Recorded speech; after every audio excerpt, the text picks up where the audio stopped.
Magandang gabi, magandang araw sa inyong lahat mga kapatid.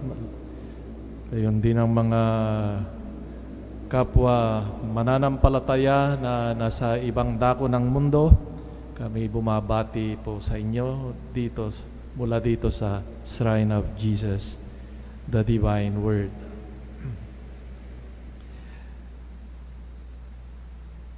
Ewan ko yung mga medyo may edad na sa inyo. Maalala nyo pa siguro nung bago maging sa ating lengguwahe yung ginagamit sa misa at sa mga sakramento ay noong Latin pa o bago baguhin itong rito ng binyag ay maalala nyo siguro na mayroon yung tinatawag na rito ng Ephphatha na pagkatapos baguhin, ito ay nagiging optional na lamang. Ito yung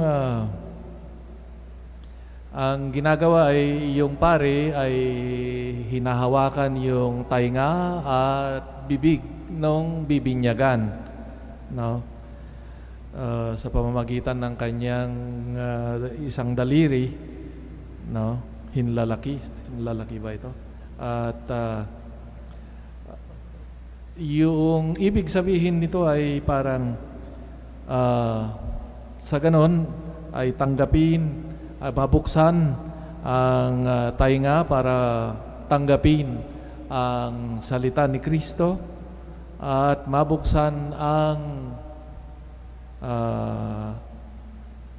dila, ang bibig para may pahayag ang kanyang pananampalataya para sa ikaluluwalhati ng Diyos. Sa kasaysayan nitong rito na ito, yung pare ay nilalawayan yung kanyang hinlalaki at iyon ang pampahid dito. Yaki, sabi nga siguro ngayon, no? Pero dati ganon yung rito, inalis na o naging optional na lamang dahil nga sa issue ng kalinisan or health concerns.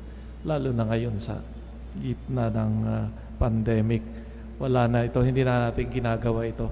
Pero sa ibang lugar ng mundo ay ito'y ginagawa pa. Yung rito na ito ay hinango literally dito sa ating napakinggang ebanghelyo ngayon. At yun na nga yung ginawa ni Jesus sa kanyang ang kanyang ginawa paggalaw o sa tainga at ang bibig ng utal at bingi, at ginamit ang kanyang laway, no, at ang katagang Ephphatha, no. Yung formula nitong rito na ito ay nagpapahiwatig ika nga ng kanyang mensahe mismo. At sabi sa English ay, "The Lord Jesus made the deaf hear and the dumb speak. May He soon touch your heart, your ear to receive His word, and your mouth to proclaim His faith." Itong pagpapagaling sa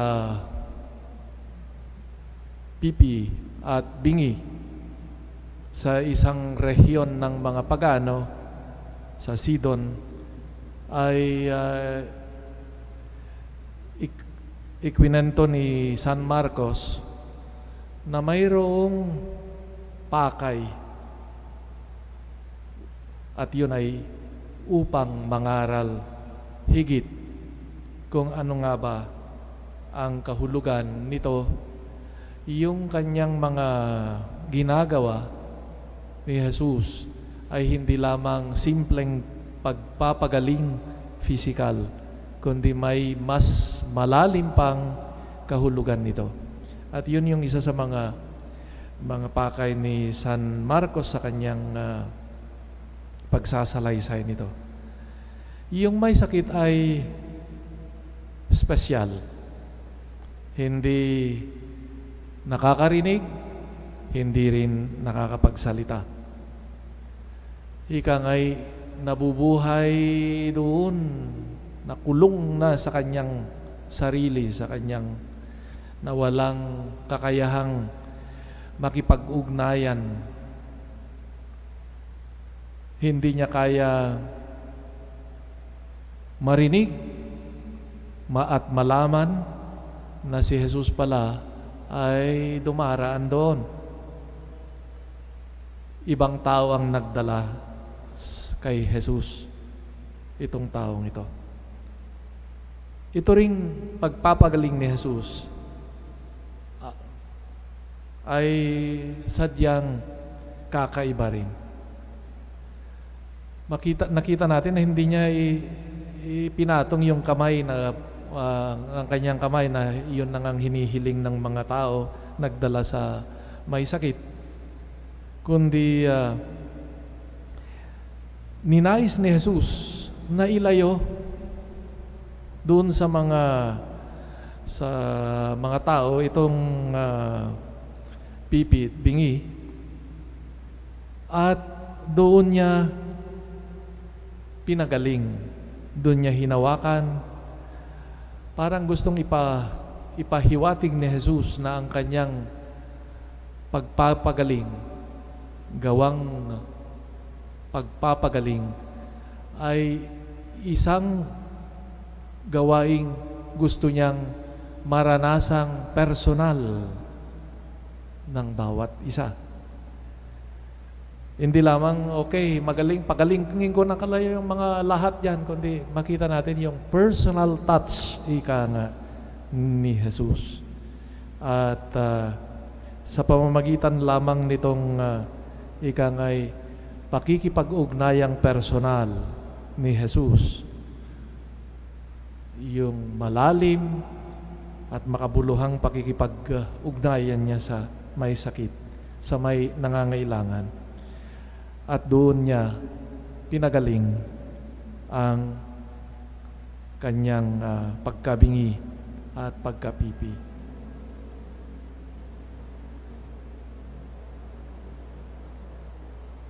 Si Jesus ay nais niyang ipahiwatig din na itong pagpapagaling niya ay makita natin na bago niya bigkasin yung Ephphatha, ay tumingala sa langit at huminga at binigkas ang nag-iisang salita doon, Ephphatha, mabuksan. Ito ang natatanging kataga na binigkas ni Jesus dito sa kwentong ito. Ephphatha, mabuksan. At sabi nga ng isang may akda, hindi ito'y sinabi lamang doon sa tainga o sa bibig ng pipi at bingi, kundi rin sinabi niya sa puso ng taong ito. Kaya walang duda na si San Marcos ay nais niya na itong kataga na binigkas ni Jesus ay umalingaw-ngaw din sa buhay at sambayanan Kristiyano. Jesus wanted, or Mark wanted also, that this word be open, be heard by the whole Christian community. Alam ni San Marcos na marami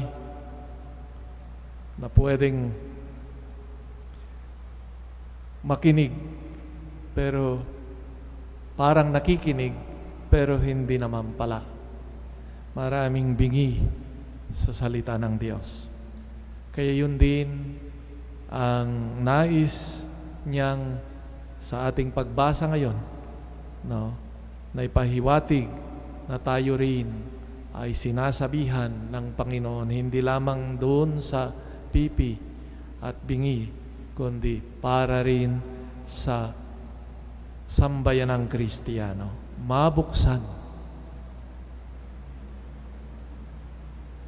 Mabuksan ang ating puso, unang-una. Mabuksan ang ating isip, mabuksan ang ating buhay sa salita at grasya ng Panginoon. Sabi ng isang mayakda, isa sa pinakamasahol daw na kasalanan ngayon, panahon ng mga Kristiyano, ay itong pagkabingi. We do not stop anymore, he said, to listen to the gospel message of the Lord. It seems that we have been so familiar, so we just take for granted. Pasok sa isa, labas sa isa, sa kabila. We do not live with an open heart to receive the words, His words. That's why we don't know also how to listen with patience and compassion to so many people who are needing us to listen to them. Sometimes it is said that the church born of Jesus to announce His good news goes its own way, forgetting easily and frequently the concrete life of preoccupations, fears, works, and hopes of people. If we do not listen well to the call of Jesus, we will not be able to put also words of hope in the life of those who suffer.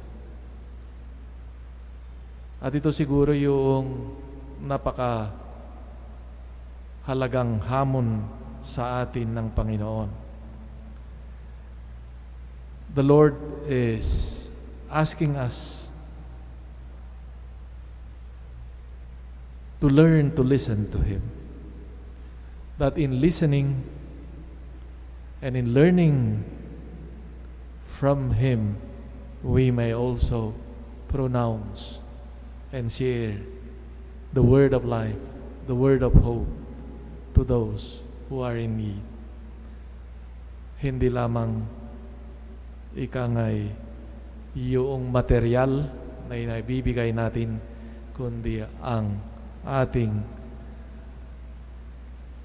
pananampalataya, ang ating pag-asa na inaibabahagi natin sa bawat isa. Sa pagdiriwang natin ngayon, hilingin natin sa Panginoon na buksan ang ating puso, ang ating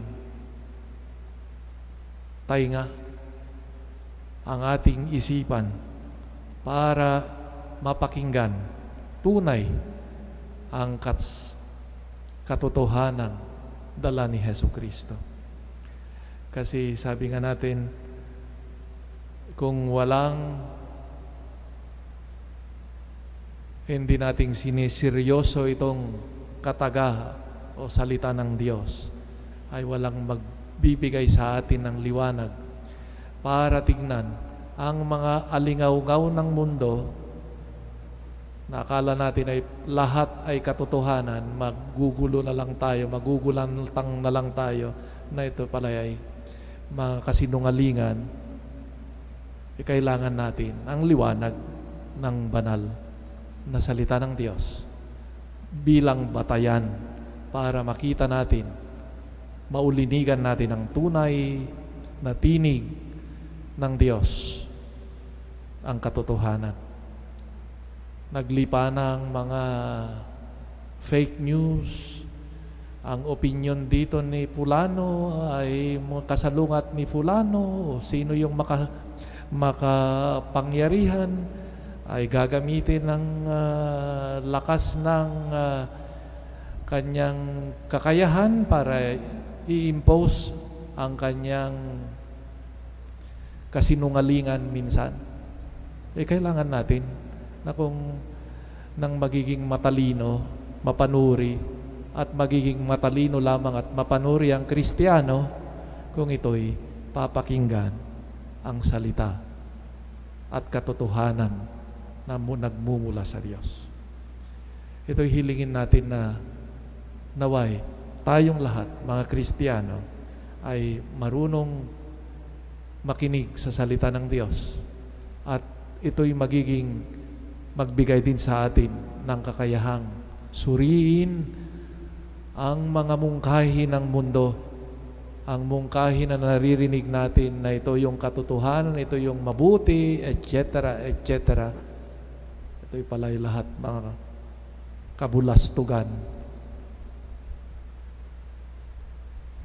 Hilingin natin ng grasya, ng liwanag na nagmumula sa Diyos.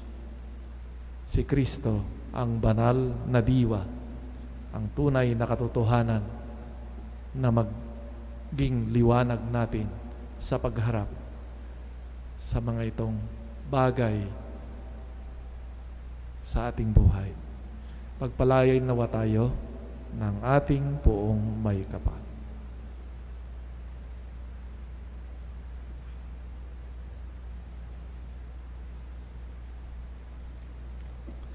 Ipahayag natin ang ating pananampalataya